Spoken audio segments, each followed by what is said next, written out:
Hello, welcome back. We are still here, and now we're gonna go somewhere else. Hang on, I should have done this in the middle, between recording episodes. Oh, actually, my laptop's not getting that hot. That's pretty good. I'll just still move that over to the side. So I have to move somewhere. Where am I going? High Prosecutor's Office. Okay. Police Department entrance. Underground parking lot. And then, oh, apparently something's happening here. But I do not want it to. Why do I have pins and needles in my hand? Was I might have been holding it weirdly. Whatever. Either that or I have a serious nerve problem, but I'm sure I'll be fine. No one's here today, not even Miss Starr. Everyone's probably busy looking into what exactly went down in the evidence room. A murder, probably. That must be where the detectives are. We proved in court today that on the day of the crime, no one was murdered in the evidence room at 5:15 p.m. That's the key part, that last part, at 5:15 p.m. Someone was definitely murdered there, just not at that time. Yeah, I thought we were finally making some headway in our case. But instead it looks like we just ended up making Lana look even more guilty. Hang in there, Lana. I've got to find all the answers by tomorrow. Move. Don't worry, Phoenix, we will, because I have a guide. High Prosecutor's Office. The movement in this game sucks ass. Okay, now we talk to Egworth. I wonder if Edgeworth is back yet. There he is! It looks like he's writing something. What are you doing here? Oh, you don't need to be so rude. Sure was quick to throw that paper on the floor. Tough day in court, huh? I've had to live the past 2 years with rumors flying around. What's another allegation to me? Cheer up, Mr. Edgeworth, I'm rooting for you. That's Edgeworth for you. Always trying to hide his real feelings. So what do you want? Unlike some people, I don't have all day. Just need to have a chat. You know, according to the guide, I gotta talk to you about some things. Forged evidence. There's no excuse for what I've done. 2 years ago, I used false evidence to obtain a guilty verdict. That's what it all breaks down to, and nothing I do can erase that fact. But you didn't know, did you? I mean, that the evidence was falsified. The police department and the prosecutor's office share a bond of trust. If that bond is broken, we stand to lose everything. The police department's error is my error. My responsibility is the prosecutor in charge. That fact remains the same no matter what excuses I might have. Mr. Edgeworth, I take pride in my work. So tell me why. Why has it all come to this? Even Edgeworth can't keep this kind of emotion bottled up. So what about tomorrow's trial? Are you up for the trial tomorrow? First last year's trial, and now this one. It seems all you do is worry about me. Well, I'm in love with you, so you know how it is. To be honest, you're getting on my nerves. Well, too bad, because you're my friend. Unless... But Mr. Edgeworth, you can't just walk out on the trial. Tomorrow is the last day. It's too late to change prosecutors. I'll bet that's what my superiors are banking on. I never thought that case would come back to haunt me like this. What do you mean? The list of evidence. It seems too short. Most lists run twice as long. It's only half as long as most lists. That is odd. After Neil Marshall was murdered, I became prosecutor for that case. I might not have been part of the investigation, but I knew what I had to do. Use the evidence I was given to prove the suspect guilty. That was really the only thing on my mind at the time. Say, we just saw a picture taken around that time. A picture? Something seems strange about it. But first we're going to talk about the day of the crime. Could you tell us again about what happened that day? The day Detective Goodman was murdered? You were participating in a ceremony over at the station, right? I've never cared for ceremonies, but I had to attend that one. Because you were awarded this? Those receiving awards can't exactly skip out on the ceremony. Well, I didn't go to my graduation from high school, so... Didn't want to, so I didn't go. I finished up at the office in the morning, then drove over to the police department. You finished up at the office? Yes, just odds and ends, clerical stuff. I didn't plan on returning to the office that day. That is until I was asked to take something back. Take something back? This. Oh yeah, Chief Gant asked you to hold on to that, didn't he? A116. So it's for a different case, not connected to SO9. Unless... Yes, it was a piece of evidence in a case that was closed half a year ago. He asked me to bring it back to the prosecutor's office. And that's the story we heard yesterday. So you came back here to the prosecutor's office because the chief asked you to? That's right.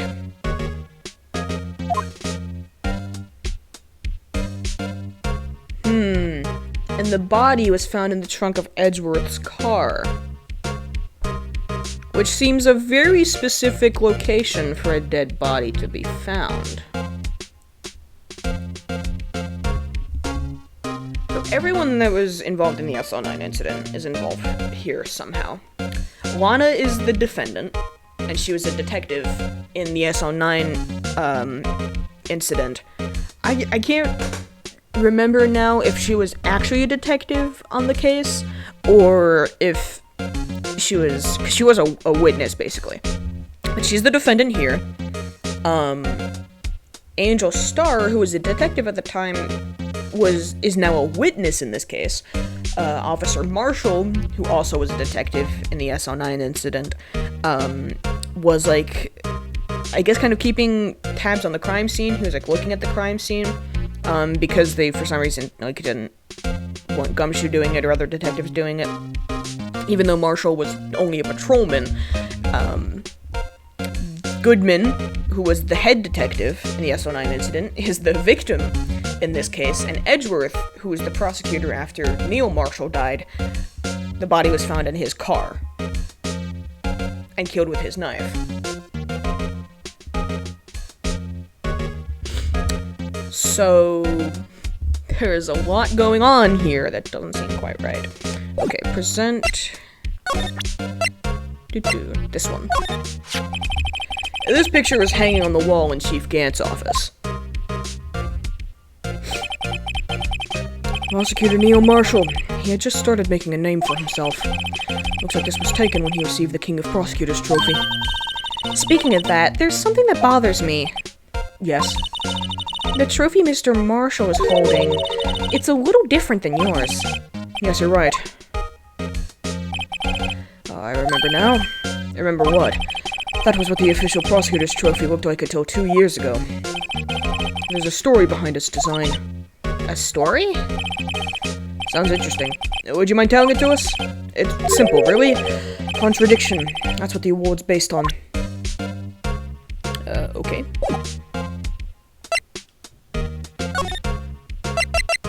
King of Prosecutor's trophy. This award originates from an ancient Chinese tale. In Chinese, the word contradiction is written with 2 characters. The first means halberd, and the second means shield. Have you heard this story? Me? Oh, sure, everyone knows that. Why don't you tell it, though, for Emma's sake?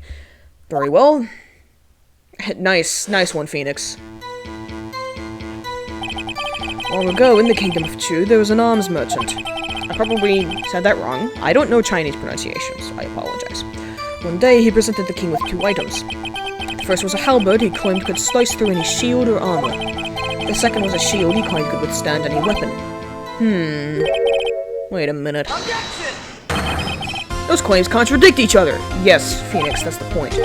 Very perceptive, but then again, you've heard this story before, right? Anyway, as you mentioned, the very descriptions of these items discredit them both. I don't think this music's entirely necessary, but we're just gonna roll with it, apparently.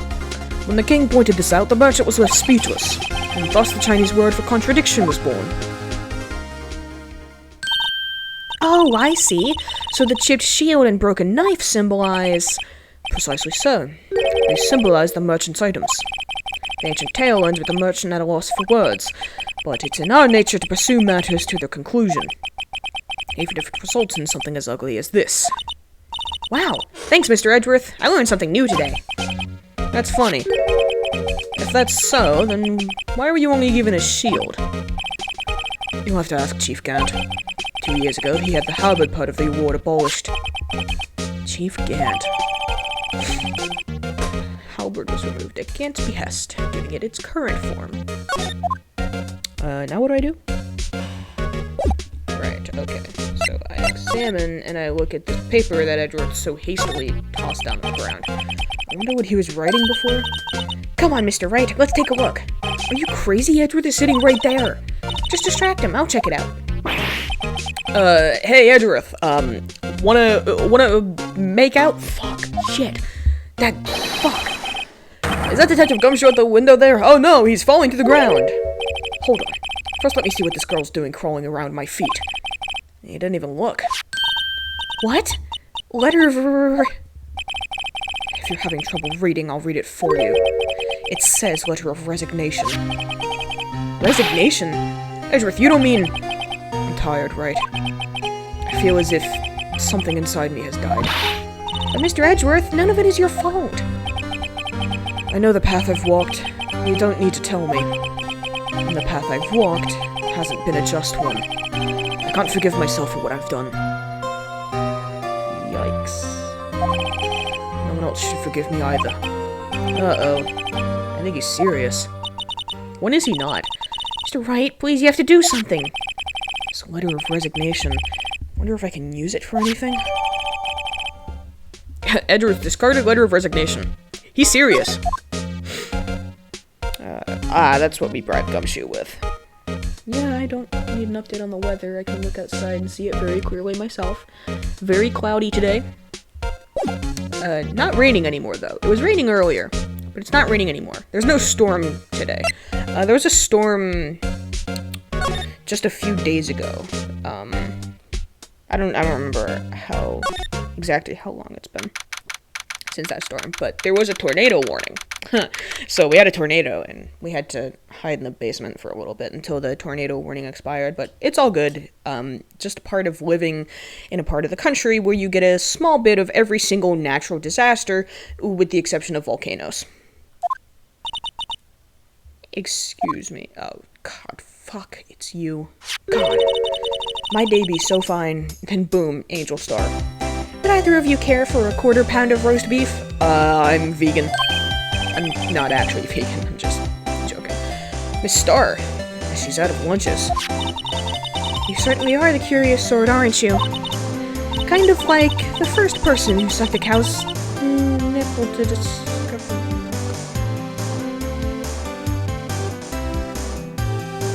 Why would you say that? Why did you think it was a good idea to say that? That's a weird thing to say to someone. Very strange. Never say that again. Still, I never thought you'd go digging up that case from 2 years ago. Everyone in this trial was involved in the SO9 incident. Not only that, but the murder occurred on the very day the evidence from that case was due for transferal. This can't all be attributed to mere coincidence. Aren't you forgetting something? You know, that little scene I happened to witness? Oh my god, I haven't forgotten, okay? You are so annoying. You're so annoying. You're annoying. I don't want to talk to you. I don't like you. The incident wanted stabbed Detective Goodman with a knife. No matter how much of the past you dig up, it won't change what I saw. Roast beef is meant to be savored when eaten. How is that connected? Miss Star's hatred toward Lana. How... Are we not going to question the roast beef comment? How does that have anything to do with the conversation at all? How do we get there? It all dates back to 2 years ago. Okay, fine. I guess we have to fucking talk to her. Talk. Dark investigation. Joe Dark. That's a name I'll not soon forget. Yeah, I didn't think you would. I mean... That was a serial killing case that you were investigating. We trailed him for half a year. Oh, the pressure. Still, I don't think I was ever more alive than I was then. Those days were steamier than a bowl of hot gravy. Poor old Jake Marshall, though, must have been going through hell. You mean because of his brother's death? They were close, those two. After Neil died, something took over Jake. He became obsessed. Seeing Jake like that made her all the more desperate. Her? Lana Skye. My sister? Yes. Is there any other Lana Skye that we should know about? The best of the best were put on that SO9 case. Of course, they were led by that legendary duo. Lana and Chief Gant. Alright, after case closed. That legendary pair was the reason we were able to keep up our investigation. That's why we were so shocked over how it turned out. You mean with the forging of the evidence? Don't get me wrong, Joe Dark got what he deserved. Still, it was obvious the evidence produced in court was being manipulated. Items our team never found would suddenly appear, while other items were kept secret. But you don't have proof anything illegal was done. I'm proof enough of what happened. After that case, all of us save Goodman were relieved of our duties, most without even so much as an explanation. Then Lana Skye transferred to the prosecutor's office and became chief prosecutor. Lana always wanted to be a prosecutor. Nothing's quite as simple as it appears. Huh? Lana Skye was merely being used as a pawn. That's my take on the matter. She was being used? You have a lot to say, huh? Damon Gant and Lana Skye. Gant led the investigation, with Lana second in command. They were the best. They solved all kinds of cases together, didn't they? Damon Gant's magnetism in particular was almost unreal. His magnetism? By that I mean his ability to attract evidence. He'd produced the most incredible evidence in the cases he handled. Incredible evidence? You mean... Oh yes, there were rumors about him even back then. How do people always know what Phoenix is thinking? I'm inclined to believe that the lines in blue are not actually him thinking. It's like him muttering under his breath and just mad, like, or he thinks he's being quiet and he's actually like shouting at the top of his lungs. No one dared confront him though. I take it she's talking about forged evidence. Back then, everyone looked up to Lana. All the detectives wanted to be like her. Really? Oh yeah, myself included. I was a fool, really. She hated anything crooked and always watched out for the other detectives. That's why she was so concerned for Jake. Mr. Marshall. When Jake's brother was murdered, she felt as if she had lost her own brother. If it wasn't for her, I don't think Jake would have ever recovered from his shock. That's what makes it all the more infuriating. Miss Starr. That's why I'll never be able to forgive her. Why did she have to turn so cold after that? Hang on, moving things around again. And being used. That doesn't sound good. Lana transferred to the prosecutor's office 2 years ago, didn't she? Yes, thanks to Chief Gant's powerful influence. Chief. That's right. Having solved the SL9 case, his position as chief was secured. There was only one thing left for him to control, and then no one could stand in his way. The prosecutor's office. What? You mean that's why Lana was transferred? Hang on. Moving my laptop again. There we go. If he could control the chief prosecutor, he could control the prosecutor's office. That must have been his goal all along. But how could he control Lana? I don't know, but one thing's for sure. Ever since that case ended, she's never been the same. It's only logical to conclude there must have been a reason for her change. At last, I'm finally getting close to the bottom of this ugly mess. Thank you, Miss Starr. Alright, I have to scratch my nose. You listen to me, rookie. It takes more than just ingredients to create fine cuisine. I just spit everywhere. I apologize. I'm saying I apologize like you could see that, but you can't. Whoa. Sorry, I almost dropped my phone. Hang on. I am professional. I never make mistakes. Okay, yeah, I already said that. I hope you turn out to be a better chef than I've been. Okay, whatever you say. Alright, hang on, let me... Okay. Criminal Affairs Department.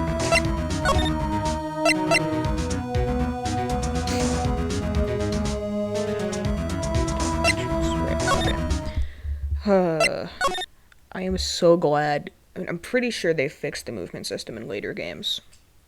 Maybe not the trilogy. I think the rest of the trilogy is just as horrible when it comes to moving between multiple places, but other games are better with it. And now to the Criminal Affairs Department. Oh, you're back. You're still here? I gotta make 150 copies of these files. Brewing coffee, copying files. I'm turning into a regular DJ. You're a DJ as well? If I'm not mistaken, I think he means desk jockey. Oh, that DJ. Rather than disc jockey. The kind of DJ that plays music at parties. I gotta admire your persistency, but my answer's still no. I'm not letting you in the chief's office, period. It'd be my neck on the line. That office is the last crime scene in the SL9 incident. I have to take a look in there. There's gotta be something we can do to make the detective change his mind. As a matter of fact, there is. The letter of resignation. Hey, take a look at this for me real quick. What's this crumpled up piece of paper? No way! Mr. Edgeworth can't be serious! Oh, he's serious. Is he ever not serious? I can't believe they pushed him this far. Mr. Edgeworth really feels responsible. When I first met him, I thought he was as cold as ice, too. But I know different now. He trusted us detectives to provide him with sound evidence, but we betrayed him. Detective? That's it. I've made up my mind. But... Here, take my ID card. We can't do that. If someone found out, they wouldn't let you off the hook with another lost item report. Look at me. It's no secret I'm already out of the loop. After all, I'm friends with Mr. Edgeworth. Depending on how this case turns out, I may already be as good as terminated. What? So at least let me do this, for Mr. Edgeworth's sake. Alright, detective. Thank you. You're a good man, Gumshoe. Okay. Now I'm going to leave this episode here. I think in the next video I'll finish up the... Yeah, I'll probably finish up this investigation section in the next video, and then we'll get into the final trial of this, of Rise from the Ashes. So, hope you're looking forward to that, because this gets pretty wild. That's all I'm gonna say. Have a good day, drink some water, see you next time.